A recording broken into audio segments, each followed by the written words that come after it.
Amables oyentes de Radio Bolivariana, sean bienvenidos a esta emisión del programa La Otra Historia con el profesor José Guillermo Ángel Memo Ángel.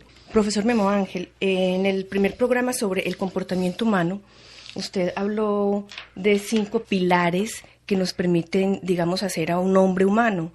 Habló de la ética, de la estética, de la espiritualidad, del bien hablar, del conocimiento del mundo. Sin embargo, hay elementos que todavía están haciendo falta y que son muy importantes, pues en este tiempo en que tanta falta nos está haciendo ser humanos.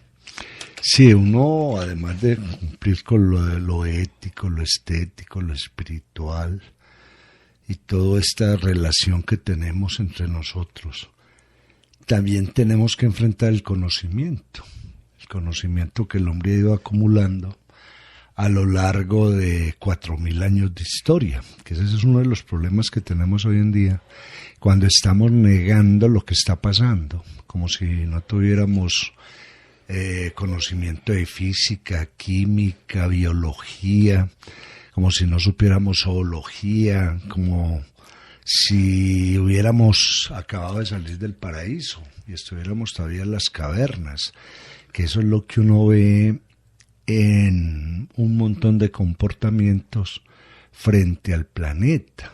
O sea, es que nosotros tenemos, además de ser humanos, tenemos que ser inteligentes.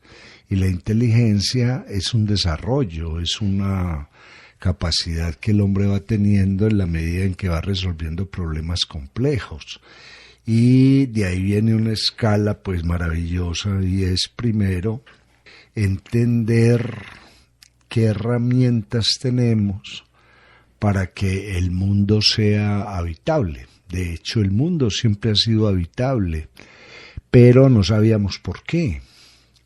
Y con la ciencia hemos ido descubriendo por qué la naturaleza tiene ese comportamiento, que es un comportamiento benefactor, porque la naturaleza, como todo ser vivo, nace, crece, se reproduce, muere, vuelve y empieza, y en ciertas condiciones se vuelve y se organiza.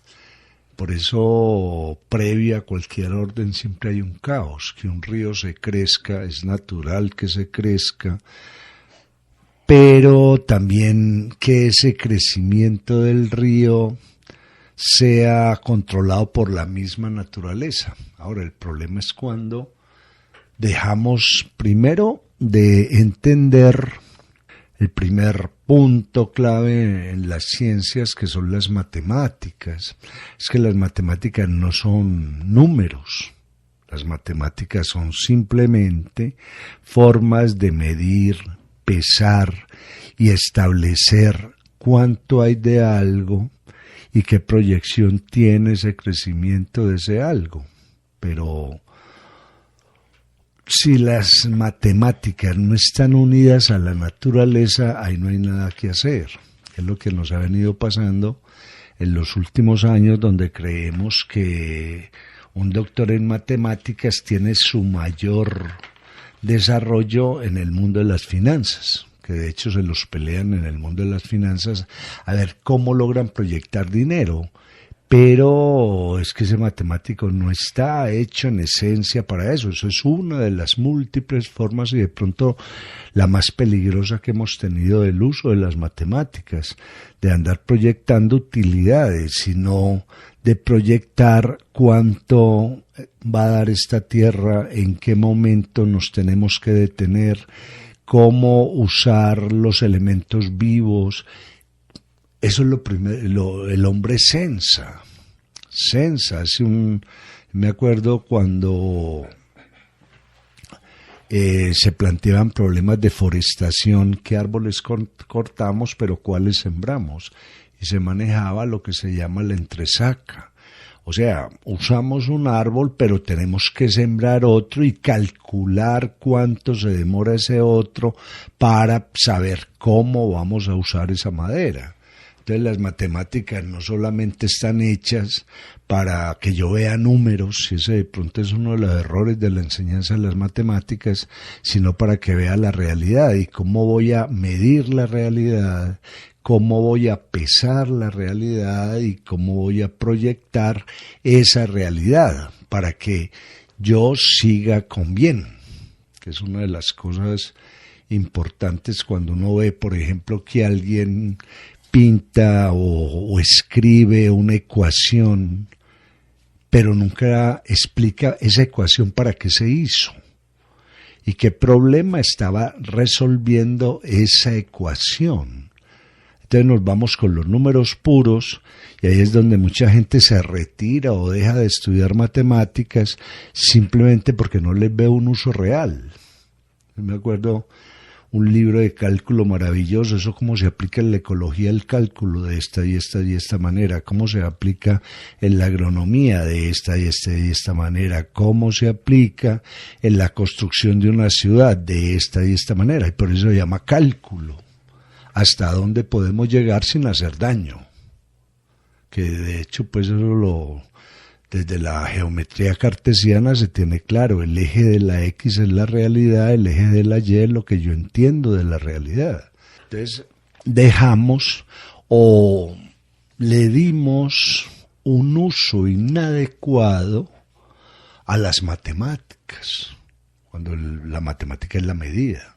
Eso es la matemática, midamos y calculemos pesos, que también es muy interesante, porque calculando un peso sabe uno hasta qué punto resiste lo que sostiene el peso. Entonces, viene lo primero. Lo segundo, se nos olvidó la física, no le estamos usando. La física es la fisis, lo que hay en el mundo, y eso que hay en el mundo son objetos, sujetos, espacios, movimientos y fuerzas que se dan ahí para que ese movimiento se pueda dar sin que el objeto o el sujeto se vean afectados. Que cuando Lucrecio escribe su primer libro de física, de Renum Natura, de la naturaleza de las cosas, es que es muy lindo, ahí está especificando claramente cuál es el comportamiento de algo en el espacio debido, con el movimiento debido y con la fuerza debida. Lo que estaban buscando es cuál es el momento en que el objeto está en su mejor condición, y dentro de un espacio en las mejores condiciones. Entonces ahí ya empezamos a usar la física para mirar el cielo, para poner en movimiento un montón de cosas. Ahí es donde aparece la ingeniería, vamos a crear máquinas, y esas máquinas que son un asunto del movimiento. Una máquina se mueve y al moverse ejecuta una acción, pero se nos olvidó eso. Por ejemplo, se nos olvida que las fuerzas del movimiento son óptimas cuando el movimiento es óptimo y son tremendamente dañinas cuando el movimiento es inadecuado, cuando la espacialidad es inadecuada. La física enseña, no se puede meter en un espacio un objeto que es mayor que el espacio. Si eso pues lo supieran, por ejemplo, los que manejan la cuestión vial, cuántas calles hay, cuántos carros, motos, buses, camiones, tractomulas hay, y eso cabe ahí o no. Eso sí, es que es una cuestión elemental. ¿Cuántas personas caben en un espacio plano? No de manera vertical, porque es que el problema no es verticalizar, poner a la gente a vivir una encima de otra, sino qué pasa cuando bajan al primer piso, que ahí es donde está la vida. Claro. Por ahí es por donde se mueven, ahí es donde realizan sus tareas, etcétera, etcétera. Entonces vamos perdiendo la noción básica de el espacio, la espacialidad, para que todo se mueva como es debido. Y ahí viene pues todo lo que va a enseñar la física, la estática, la dinámica y todos esos campos hermosos que le han permitido al hombre entender la función del moverse dentro de un espacio. dentro de eso que tenemos que saber está la química. La química son las transformaciones, se nos ha olvidado eso. Cuando un elemento se junta con otro, aparece otro, a excepción hecha pues de los gases nobles que no se mezclan. Ahora, ¿qué pasa cuando se mezclan? Hay reacciones positivas y hay reacciones negativas. O sea, la química ha ido enseñando eso, desde que aparecen los primeros alquimistas que trabajan con barro negro del Nilo, de ahí viene la palabra alquimista, el alquimí, que es el barro negro del Nilo, y empiezan a transformarlo. Ellos ven que se puede transformar bien. Y dentro de todo esto, antes de llegar a Lavoisier en el siglo XVIII, la idea es lograr transformaciones que lleven a algo puro, no a algo impuro. De hecho, uno de los grandes fracasos de los alquimistas era el famoso opus nigrum. O sea, no dio resultado la purificación y nos quedamos con una escoria, ¿cierto? Algo que no tiene uso. Eso, por ejemplo, de eso se burla mucho o lo describe muy bien cuando se usa mal García Márquez en 100 años de soledad.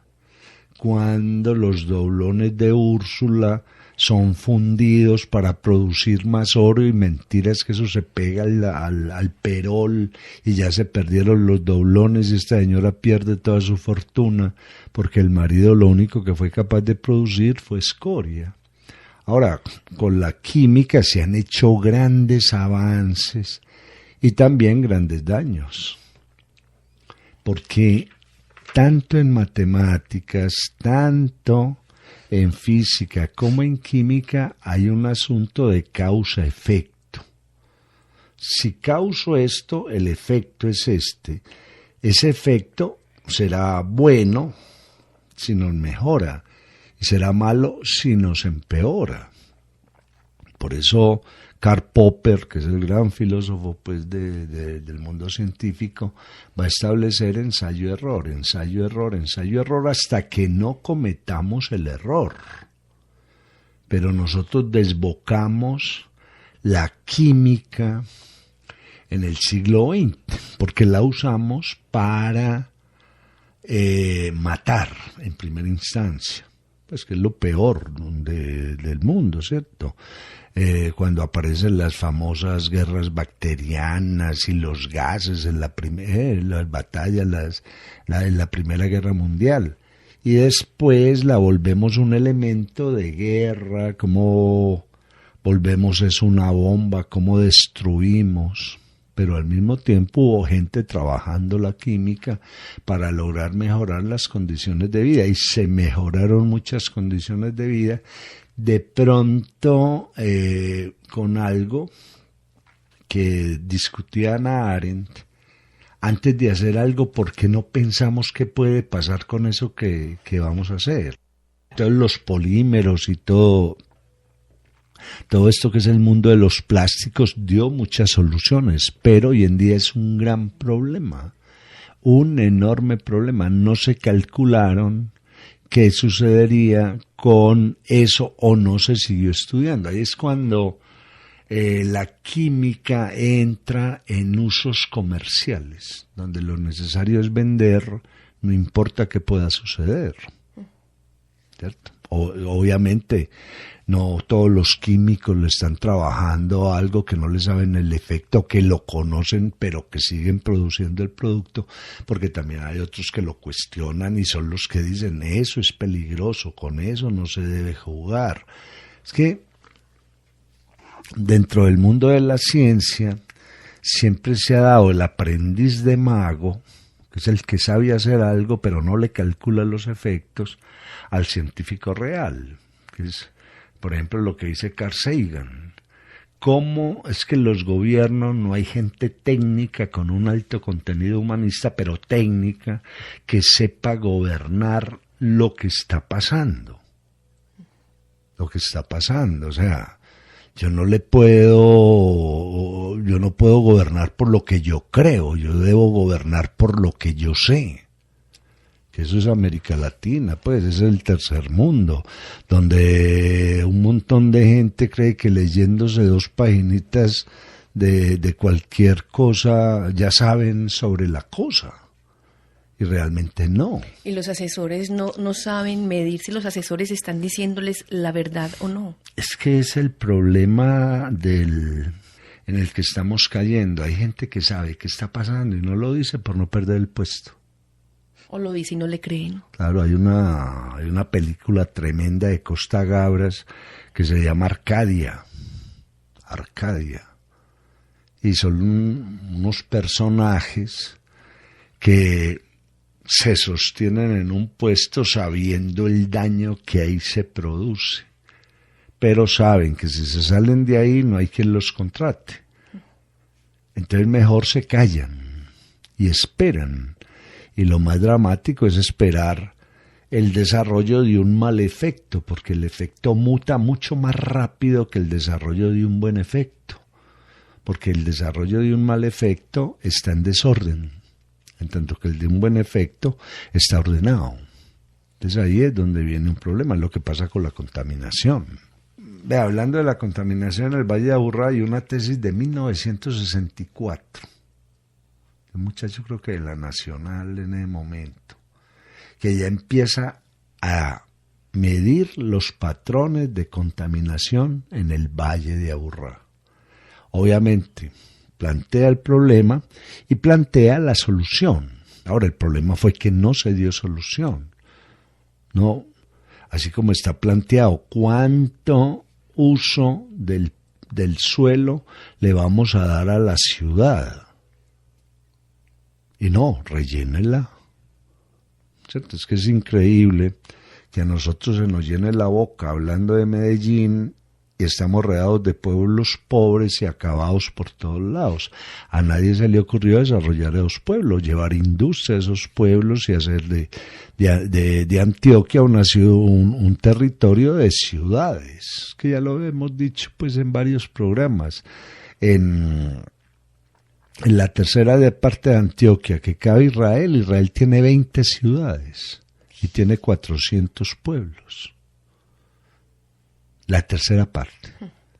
Ahora, esto, que es prácticamente un país, no lo hemos desarrollado precisamente por falta o no de conocimiento, sino falta de conciencia en el conocimiento. Es que un conocimiento no vuelve inteligente a nadie, ni vuelve culto a nadie, si no hay conciencia. La conciencia es ese conocimiento hasta dónde se usa para que a partir de ahí no genere daños. El hombre sabe muchas cosas, es que en los laboratorios se han descubierto 20.000 cosas, en el campo, en el territorio se han descubierto 20.000 cosas.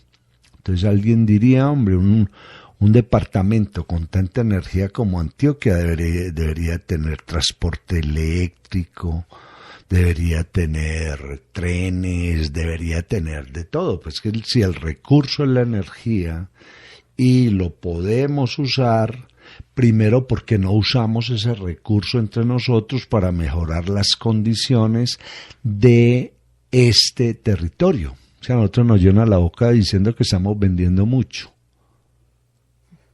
Pero es que de nada vale, ese es un pensamiento tercermundista terrible, todos buscando mercado en el exterior y anulando los mercados internos, por ejemplo. Entonces ahí es donde el conocimiento, si no hay una conciencia del conocimiento, ¿qué es la conciencia? Para que esa palabra no quede por ahí volando, es aquel concepto que tengo tan claro, tan supremamente claro en lo positivo y negativo, que de ahí en adelante no hay más. Entonces hay cosas que uno tiene muy claras. Si tomo agua, sigo vivo. Pero la gente no tiene ni siquiera conciencia de eso. No tiene la conciencia de que el agua es el elemento fundamental que día a día estamos tomando y estamos bebiendo para seguir vivos. Hay gente que se toma un café, un jugo y ni siquiera se enteró que eso tenía agua y que donde eso no hubiera tenido agua él no hubiera podido resistir. Entonces es que la conciencia es la falta de conceptos claros, que ahí es donde fracasamos en las ciencias. Porque la ciencia me ha dicho a mí, a ver, este es el mayor concepto al que hemos llegado. Ahora vamos a clarificarlo.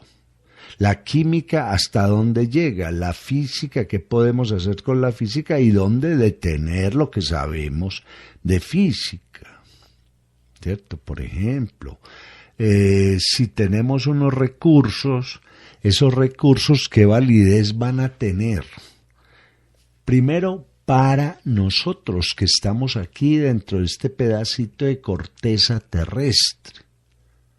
Que uno ve, por ejemplo, países que se destruyen por dentro y se vuelven un desierto adentro, África, por ejemplo, y al paso que vamos a América Latina, porque no hemos mejorado nuestras propias condiciones, que las primeras condiciones que tenemos que mejorar son las nuestras. De nada vale que alguien diga que está vendiendo mucha agua si adentro no hay agua. Ahora, ¿qué pasa cuando no hay agua? Pandemias. Es que el agua es un asunto de salud pública. Y por más que la gente trote y haga ejercicios, ahí no hay nada. Si el agua está mala, usted ya está enfermo. Ya empezó la enfermedad. Entonces, se nos olvida eso, ¿cierto? Y sobre todo el mundo de la química, ¿cuántas transformaciones se están dando en el aire? Es que no es que el aire se vaya llenando de partículas nomás, sino que esas partículas tienen átomos y esos átomos se unen unos a otros y al unirse unos a otros crean unas moléculas. Ahora, ¿qué tipo de molécula? ¿Qué tipo de molécula? Porque la química funciona para lo bueno y también para lo malo. Entonces no es alegremente que yo me enseño a respirar esto, sí, pero usted se puede enseñar a respirar eso, pues sí, vivirá menos y vivirá mal, pero ¿qué tipo de aire estamos tomando? ¿Cierto? Eso sería muy, muy lindo ponerse a analizar eso. Cojamos una muestra de aire y químicamente analicemos qué hay ahí. Y cuántos átomos se han unido a otros, porque los átomos tienen que tener un cordón o una circunferencia con 8 electrones. Ellos se juntan unos a otros. El que tiene 6 busca los 2 electrones del otro para tener los 8.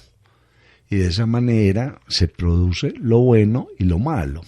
Ahora, el problema de la biología que se nos olvidó es que la biología es fundamental, porque la biología, primero que todo, me está hablando de la geografía, me está hablando de la bioesfera, qué tipo de vida se dio ahí, que es necesaria que esté ahí.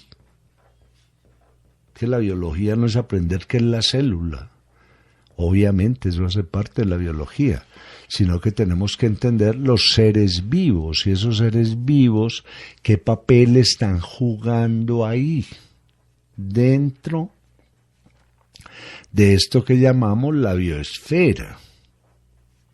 Es que a mí me pasa lo que le pase a los peces, a mí me pasa lo que le pase a los pájaros. Uno a veces ve por ahí palomas, tórtolas, con las paticas deformadas, hinchadas, pues eso es lo que nos está pasando a nosotros. Lo que pasa es que ya en ellas se manifestó el daño que nosotros mismos estamos produciendo. Entonces, cuando uno empieza a ver animales enfermos, ¿qué está pasando? La biología me dice a mí, a ver, ¿cómo funcionamos los seres vivos? ¿De qué dependemos los seres vivos? Que ahora que se ha hablado tanto del árbol, nosotros ya hemos hecho de pronto un programa sobre el árbol, pero todas esas cosas vale la pena repetirlas. Donde hay un árbol hay agua, donde hay un árbol hay un microclima, donde hay un árbol hay una ralentización de la caída de la lluvia. sea, es que es una cosa elemental. Geografías. Ahí vive gente. Y esa gente tiene una cultura. Y por lo común la cultura le ha enseñado a resolver problemas básicos en ese lugar. El problema es cuando la gente pierde la cultura. Eso es fatal. Cuando uno llega a explicarle al otro que él estaba equivocado, que eso es lo que pasó en América. Se vino a decirle a la gente que vivía aquí, que llevaba aquí 5.000 años, 10.000 años, 30.000 años, señores, ustedes están equivocados.